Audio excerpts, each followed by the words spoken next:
Qiyam, standing up in Salah, is the pillar of Salah. Allah subhanahu wa ta'ala says in Surah Baqarah, ayah number 238, and stand before Allah with obedience. Messenger of Allah sallallahu alaihi wasallam used to perform obligatory prayers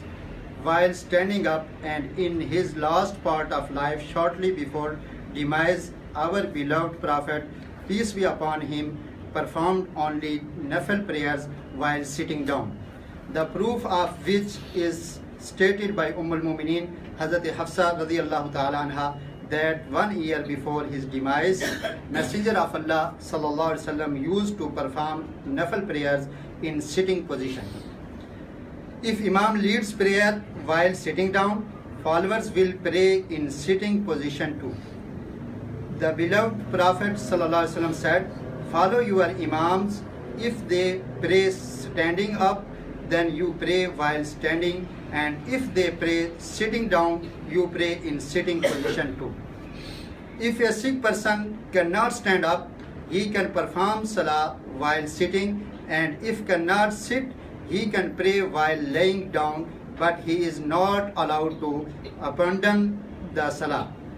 Imran bin Hussein radiyallahu ta'ala anhu was sick, so Messenger of Allah sallallahu alaihi wasallam told him to pray while sitting, but if cannot sit, then lie down. Sitting on graves or facing them to pray is not permissible. Intention is necessary for every action, so does for salah, and it refers to the will of the heart. Nabi sallallahu alaihi wasallam said, actions are judged by intentions. However, making verbal intention by tongue is neither correct nor proven by our beloved Messenger sallallahu alaihi wasallam. We pray to Allah that may He gives us the tawfiq to perform salam and salah according to Sunnah. Ameen. Subhana rabbika rabbil izzati amma yasifun wa salamun al mursaleen walhamdulillahi rabbil alamin.